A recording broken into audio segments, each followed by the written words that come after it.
ಕರ್ನಾಟಕದಲ್ಲಿ ರಾಷ್ಟ್ರೀಯ ಸ್ವಯಂ ಸೇವಕ ಸಂಘದ ಬಗ್ಗೆ ಬಹಳಷ್ಟು ವಿಚಾರಗಳು ಪತ್ರಿಕೆಯಲ್ಲಿ ಮಾಧ್ಯಮದಲ್ಲಿ ಬರ್ತಾ ಇದೆ. ಈ ಸಂದರ್ಭದಲ್ಲಿ ಒಂದು ರಾಷ್ಟ್ರೀಯ ಸ್ವಯಂ ಸೇವಕ ಸಂಘದ ಸ್ವಯಂ ಸೇವಕನಾಗಿ RSS ಅಂದ್ರೆ ಏನು? RSS ಅಂದ್ರೆ ದೇಶಭಕ್ತಿ, RSS ಅಂದ್ರೆ ನಮ್ಮ ಸಂಸ್ಕೃತಿಯನ್ನು ಪ್ರೀತಿಸುವಂತ ಒಂದು ಸಂಸ್ಥೆ. RSS ಅಂತ ಹೇಳಿದ್ರೆ ಈ ನಮ್ಮ ಎಲ್ಲ ವಿಚಾರಧಾರೆಯನ್ನ ಅನುಷ್ಠಾನ ಮಾಡುವಂತಹ ಒಂದು ವಿಶೇಷವಾದಂತ ಸಂಸ್ಥೆ. RSS ಅಂತ ಹೇಳಿದ್ರೆ ಸಂಸ್ಕಾರವನ್ನು ಕೊಡುವಂತ ಕೇಂದ್ರ. RSS ದೇಶಭಕ್ತಿ ಸಂಘಟನೆಯಾಗಿ ಹೊರಹೊಮ್ಮಬೇಕು ಅಂತ ಹೇಳುವಂತ ದೃಷ್ಟಿಯಲ್ಲಿ ಕೆಲಸ ಕಾರ್ಯಗಳು ಮಾಡುವಂತ ಕೇಂದ್ರ. ಇಂಥ RSS ನ ಬಗ್ಗೆ ಪೂರ್ವಾಗ ಪೀಡಿತರಾಗಿ ಅಲ್ಲ ಸಲ್ಲದ ಮಾತನ್ನ ಆ ಪ್ರಿಯಾಂಕಾ ಖರ್ಗೆ ಇರಬಹುದು ಅಥವಾ ಇನ್ನಿತರ ನಾಯಕರುಗಳು ಮಾತನಾಡುವುದನ್ನು ಕಂಡಾಗ ಎಲ್ಲೋ ಒಂದು ಕಡೆ ಇವರು ಬಹಳ ದೊಡ್ಡ ರೀತಿಯಲ್ಲಿ ಗಾಢ ನಿದ್ರೆಯಲ್ಲಿದ್ದಾರೆ. ಇವತ್ತು ಈ ದೇಶದ ಪ್ರಧಾನಮಂತ್ರಿಗಳಿಂದ ಹಿಡಿದು ಕಟ್ಟ ಕಡೆಯ ಪಂಚಾಯತ್ನ ಅಧ್ಯಕ್ಷ ತನಕ RSS ನ ಕಾರ್ಯಕರ್ತರು ಸ್ವಯಂ ಸೇವಕರು ಆ ಪೀಠವನ್ನು ಅಲಂಕರಿಸಿ ನಾವು ಕಂಡಿದ್ದೇವೆ.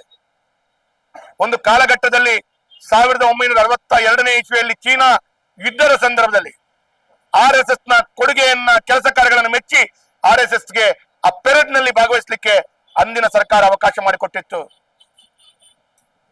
ಎರಡನೇ ಸರಸಂಘಚಾಲಕರಿರುವಂತಹ ಗುರೂಜಿ ಅವರು ದೇವರ ಪಾದ ಸೇರ್ಕೊಂಡಾಗ ಲೋಕಸಭೆಯಲ್ಲೇ ಅವರಿಗೆ ಶ್ರದ್ಧಾಂಜಲಿಯನ್ನು ಅರ್ಪಣೆ ಮಾಡಿದ್ದನ್ನ ನಾವು ಕಂಡಿದ್ದೇವೆ. ಹಾಗಾಗಿ ಅವತ್ತಿನಿಂದ ಇವತ್ತಿನ ತನಕ ಎಲ್ಲ ರಾಜಕೀಯ ಪಕ್ಷದವರು RSS ಅಂತ ಹೇಳಿದ ದೇಶಭಕ್ತ ಸಂಘಟನೆ ಅಂತ ಹೇಳೋದನ್ನು ಹೇಳ್ತಾ ಇರುವಂತ ಸಂದರ್ಭದಲ್ಲಿ ಈ ಒಂದು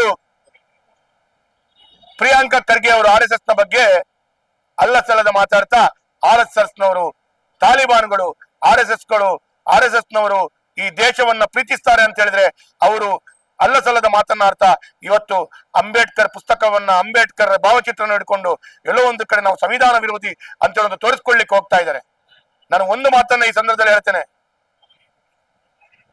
ಯಾರೋ ಒಂದು ವ್ಯಕ್ತಿ ತಮಗೆ ಫೋನ್ ಕರೆ ಮಾಡಿ ಬೆದರಿಕೆ ಹಾಕಿದ್ರು ಅಂತೇಳಿ ತಮಗೆ ಫೋನ್ ಕರೆ ಮಾಡಿ ಬೆದರಿಕೆ ಹಾಕಿದ್ರೆ ತಮ್ಮ ಕೈಯಲ್ಲೇ ಸರ್ಕಾರ ಇದೆ, ತಮ್ಮ ಕೈಯಲ್ಲೇ ಸರ್ಕಾರದ ಕೈಯಲ್ಲೇ ಗೃಹ ಇಲಾಖೆ ಇದೆ, ತನಿಖೆ ಮಾಡಿಕೊಳ್ಳಿ. ಪತ್ರಿಕೆ ಮಾಧ್ಯಮದವರಿಗೆ ತೋರಿಸ್ಕೊಂಡು ತಮಗೆ ಆದಂತ ಅವಮಾನವನ್ನ ಸರಿಪಡಿಸ್ಕೊಳ್ಬೇಕು ಅಂತೇಳಿ ತಾವು ಸಿಂಪತಿಯನ್ನ ಪಡ್ಕೊಳ್ಳುವಂತ ರೀತಿ ಇದೆ ಅಲ್ಲ, ಇದು ನಿಮ್ಮ ಮಾನಸಿಕತೆಯನ್ನು ತೋರಿಸ್ಕೊಡುತ್ತೆ. ತಮ್ಮ ಸರ್ಕಾರ ಇರುವಾಗ ಮಾಧ್ಯಮದ ಎದುರುಗಡೆ ಅಸಹಾಯಕನಾಗಿ ಆ ಒಂದು ವಿಡಿಯೋನ ಆ ಒಂದು ಕರೆಯನ್ನ ತೋರಿಸ್ತೀರಿ ಅಂತ ಹೇಳಿದ್ರೆ ನಿಮ್ಮ ಸರ್ಕಾರ ಇದೆ, ಏನು ಕ್ರಮವನ್ನು ವಹಿಸ್ಕೊಳ್ಳಪ್ಪ.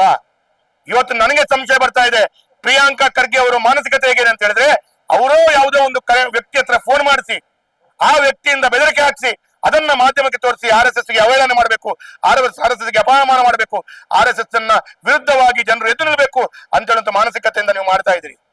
ಹಾಗಾಗಿ ಇವತ್ತು ಹೇಳ್ತೇನೆ, RSS ನಂತ ಸಂಘಟನೆ ನಿಮ್ಮ ಅಪ್ಪ ಇರಬಹುದು ಅಥವಾ ನಿಮ್ಮ ಇಡೀ ಕುಟುಂಬದ ವ್ಯಕ್ತಿಗಳಿರ್ಬಹುದು ಅಥವಾ ಇಂದಿರಾ ಗಾಂಧಿ, ನೆಹರು ಅವರು, ರಾಜೀವ್ ಗಾಂಧಿ ಅವರು ಎಂತೆಂತ ವ್ಯಕ್ತಿಗಳು RSS ಅದನ್ನ ವಿರುದ್ಧವಾಗಿ ಅದನ್ನ ಬಹಿಷ್ಕಾರ ಹಾಕುವಂತ ಕೆಲಸ ಕಾರ್ಯಗಳು ಮಾಡಿದ ನಂತರ ಪುನರಪಿ RSS ನ ಶಕ್ತಿಯನ್ನ ಕಂಡು ತಪ್ಪಾಯಿತು ಅಂತೇಳಿ ಪುನರಪಿ RSS ಗೆ ಅವಕಾಶ ಮಾಡಿಕೊಟ್ಟದ್ದನ್ನ ಕೂಡ ಕಂಡಿದ್ದೇವೆ.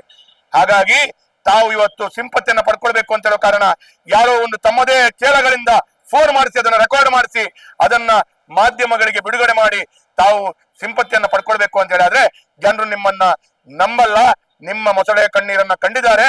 ಅದಕ್ಕಾಗಿ ಒಂದು ಹೇಳಿದಂತ ಮಾತಿದೆ, ಮಲಗಿದವನನ್ನ ಎಬ್ಬಿಸಬಹುದು, ಮಲಗಿದ ಹಾಗೆ ನಾಟಕ ಮಾಡುವಂತ ನಿಮ್ಮಂತ ಜನರನ್ನ ಎಬ್ಬಿಸ್ಲಿಕ್ಕೆ ಆಗಲ್ಲ. ಹಾಗಾಗಿ ಇವತ್ತು RSS ಗೆ ಈ ರೀತಿಯ ಅವಹೇಳನ ಮಾಡುವಂತ, ಅದಕ್ಕಾಗಿ ಇವತ್ತು ನಾವು ಹೇಳ್ತೇವೆ, ನಾವು ಕೂಡ RSS ನ ಕಾರ್ಯಕರ್ತರು, ಸ್ವಯಂ ಸೇವಕರು, ನಾವು ಕೂಡ ಪಥಸಂಚಲನದಲ್ಲಿ ಭಾಗವಹಿಸ್ತೇವೆ, ನಮ್ಮ ಮಕ್ಕಳು ಕೂಡ ಭಾಗವಹಿಸ್ತಾರೆ, ಇನ್ನು ಮುಂದಿನ ಹಿಂದೂ ಸಮಾಜ ಕೂಡ ಭಾಗವಹಿಸ್ತದೆ. ಅದನ್ನ ತಡೆ ಹಿಡಕ್ಕೆ ನಿಮ್ಗೆ ಲೆಕ್ಕಾಚಾರ ಕೊಡ್ಲಿಕ್ಕೆ ನೀವು ಯಾರ್ರಿ? Who are you? RSS ನ ಲೆಕ್ಕ ಕೇಳಲಿಕ್ಕೆ RSS ಗೆ ಎಲ್ಲಿಂದ ಹಣ ಬರುತ್ತೆ? ನಿಮ್ಮ ಸರ್ಕಾರ ಇದೆ, ಇನ್ನೊಂದಿದೆ. ಈ ರೀತಿಯ ಸಂದರ್ಭದಲ್ಲಿ RSS ಗೆ ಹಣ ಕೊಡೋರು ನೀವು ದೇಶಭಕ್ತ ಸಂಘಟನೆ ವಿರುದ್ಧವಾಗಿ ಮಾತಾಡ್ತೀರಿ. ನೀವು ದೇಶಭಕ್ತ ಸಂಘಟನೆ ವಿರುದ್ಧವಾಗಿ ಮಾತಾಡಿ ಪಾಕಿಸ್ತಾನ್ ಜಿಂದಾಬಾದ್ ಬಾಂಬ್ ಅನ್ನು ಇಡುವವರು ಅಥವಾ ಕುಕ್ಕರ್ ಬಾಂಬ್ ಅನ್ನು ಹಿಡ್ಕೊಡುವಂತವರನ್ನ ಸಮರ್ಥನೆ ಮಾಡ್ಕೊಳ್ತೀರಿ, ದೇಶಭಕ್ತ ಸಂಘಟನೆಗೆ ವಿರುದ್ಧ ಮಾತಾಡ್ತೀರಿ. ನಾಚಿಕೆ ಆಗಬೇಕು. ಇದಕ್ಕೆ ಜನರು ನಿಮ್ಮ ಎಲ್ಲ ಈ ರೀತಿಯ ನೀಚ ಕೃತ್ಯವನ್ನ ಕಾಣ್ತಾ ಇದ್ದಾರೆ. ಮುಂದಿನ ದಿನಗಳಲ್ಲಿ RSS ಗೆ ಈ ರೀತಿ ಮಾತನಾಡಿದ್ದನ್ನ ಜನರೇ ನಿಮ್ಗೆ ತಕ್ಕವಾದ ಉತ್ತರವನ್ನು ಕೊಡ್ತಾರೆ. 70 ವರ್ಷ ಆಡಳಿತ ಮಾಡಿದಂತ ಕಾಂಗ್ರೆಸ್ ಪಕ್ಷದ ನಾಯಕರಾಗಿ ನಿಮ್ಮ ಜಿಲ್ಲೆಯನ್ನು ಅಭಿವೃದ್ಧಿ ಮಾಡ್ಲಿಕ್ಕಾಗದಂತ, ನಿಮ್ಮ ಜಿಲ್ಲೆಗೆ ಒಂದು ರಸ್ತೆ ಮಾಡ್ಲಿಕ್ಕಾಗದಂತ ಯೋಗ್ಯತೆ ಇಲ್ಲದಂತ ನಾಯಕರು ನೀವು ಇವತ್ತು RSS ಬಗ್ಗೆ ಮಾತಾಡ್ತೀರಾ. ನಾಚಿಕೆಯನ್ನ ಪಡ್ತಾ ಇವತ್ತು ನೀವು ಹೇಳಬೇಕು RSS ಗೆ ಈ ರೀತಿ ಮಾತನಾಡಿದ್ದನ್ನ ಮುಂದಿನ ದಿನಗಳಲ್ಲಿ ಕ್ಷಮೆ ಯಾಚಿಸುವಂತ ಸಂದರ್ಭಗಳು ಬಂದಾಗ ನಾವೆಲ್ಲರೂ ಇದಕ್ಕೆ ಉತ್ತರವನ್ನ ಕೊಡ್ತೀವಿ.